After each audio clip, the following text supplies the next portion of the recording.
Sample paper से question है, बर्तन मैन्युफैक्चरिंग लिमिटेड को उसके अकाउंटेंट ने इंफॉर्मेशन दी है कि उनका जो नेट प्रॉफिट रेशो था 40%, ऑपरेटिंग प्रॉफिट रेशो है 50%। 1 अप्रैल को अकाउंटेंट ने ये नोटिस किया कि एक transaction interest received on investment का 2 लाख रुपीस का करने से रह गया है। अब इसके लिए उसको एक रेक्टिफिकेशन करना है।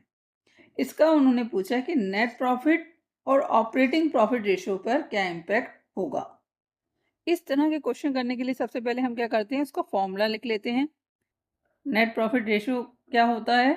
Net profit ratio equal to net profit upon net sales into 100। 2 lakh rupees का इंटरेस्ट रिसीव्ड ऑन इन्वेस्टमेंट था, वो ट्रांजेक्शन करने से रह गया। ये कैसी है? नॉन ट्रेडिंग इनकम है। नेट प्रॉफिट में नॉन ट्रेडिंग इनकम को प्लस करते हैं, तो 2 लाख रुपीस इसमें प्लस होगा, तो हमारा नेट प्रॉफिट इंक्रीज कर जाएगा, तो नेट प्रॉफिट रेशियो भी इंक्रीज करेगा। तो पहला रेशियो तो क्लियर हो गया। अब ऑपरेटिंग रेशियो देखते हैं। ऑपरेटिंग प्रॉफिट रेशियो क्या होता है? Operating profit ratio equal to operating profit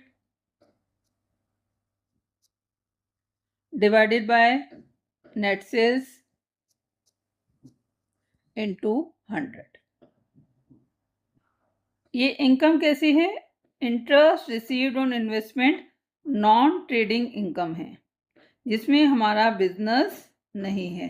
तो इस तरह के इनकम जो है ऑपरेटिंग प्रॉफिट का पार्ट नहीं होती। ऑपरेटिंग प्रॉफिट में कौन सा प्रॉफिट आता है? जो हमें बिजनेस के ट्रांजैक्शन को करने से हुआ है। इंटरेस्ट रिसीव्ड ऑन इन्वेस्टमेंट क्या है? हमने कोई इन्वेस्टमेंट की हुई थी, उसके अगेंस्ट में रिटर्न मिला है।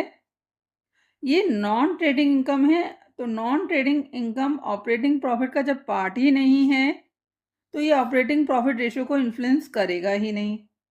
तो ऑपरेटिंग प्रॉफिट रेशियो कैसे रहेगा? सेम रहेगा, ठीक है। और पहला नेट प्रॉफिट रेशियो क्या कर रहा था? इंक्रीज। तो आंसर है इसका सी, कि net profit ratio will increase and operating profit ratio will have no change. आपको ध्यान रखना है, इस तरह के क्वेश्चन करने से पहले सबसे पहले इनका फॉर्मूला लिखना है और उसके बाद कंपैरिजन करना है। क्वेश्चन आपका कंप्लीट हो गया है। कोई डाउट है तो कमेंट सेक्शन में लिख सकते हैं। Thank you for watching video. Kindly like and subscribe it.